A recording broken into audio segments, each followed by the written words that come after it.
This is Meretown Lock, and it's great to find members of the Waterway Recovery Group bringing it back to life. Their August 2012 week-long camp is led by Bob Crow from Colchester. I've been working with work for 20 odd years, but more in recent years since I've retired and I've got a bit more time. So was your job bricklaying when you were in work? No, I had nothing to do with the construction industry. I used to sell laboratory and hospital equipment. So is this part of the attraction, that you get to do something completely outside your normal working sphere? The main attraction of these, for me, I mean I have a share in a canal boat. I'm interested in boats in general, I sail, but it's obviously restoring the canal system, but it's also the social side of it. You meet some really interesting people, all different walks of life. You get an awful lot of banter. If you haven't got quite a thick skin, you probably wouldn't be able to cope with it. But, how far have some of the members of this team come from? The furthest is from Spain. Spain? So we get people literally, last camp I had there was a French girl on it. People come from all over the continent. The Shrewsbury and Newport Canals Trust is hosting the camp, headed by its hands-on chairman, Bernie Jones. But yeah, we've also got 3 young Duke of Edinburgh Gold Award youngsters. The Shrewsbury District and North Wales branch of the Inland Waterways Association has brought along a cheque to help fund the work, and the Shropshire Star has arrived to cover its presentation by Michael Limbrey. Now get you just in there, that's lovely. Okay.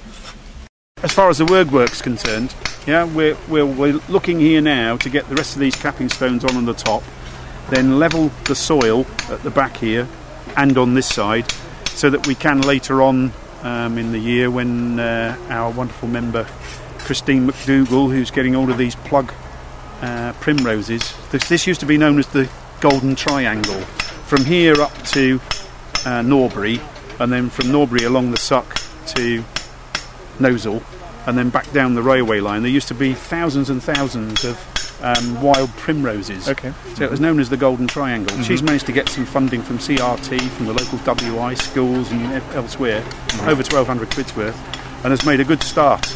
But we're going to put a load of those down here as well to beautify the thing.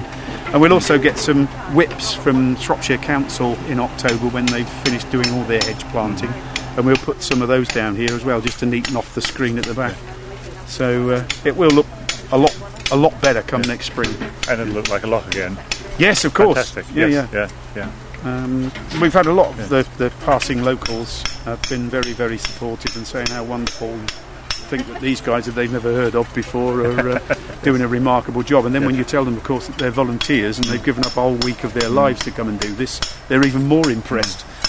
What's the hardest job then of starting on a derelict canal like this? Usually, the hardest job is the funding.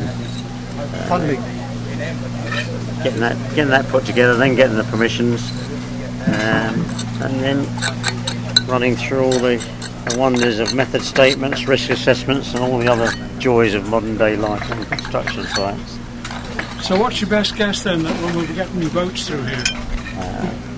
I have. So much depends on the crossing of the A41. I fear I probably won't see it in my lifetime, but that doesn't stop me doing it. The A41 is the big stumbling block. But, we have things like the Droitwich Canal, which I've now boated, that we worked on. We do jobs like this. It's what I call pump priming, so it starts a lot more local interest, and then that generates funding, and the whole thing, you've got to start somewhere. And this is a sort of kickstart project, and once you get going on this, snowball starts rolling down the mountain and get more and more done. Hopefully Bob's 2014 WRG team has kick-started a restoration avalanche at this 1835 Meretown Lock. When you visit, be sure to look along the water towards Newport and take in the Wrekin summit directly above the end.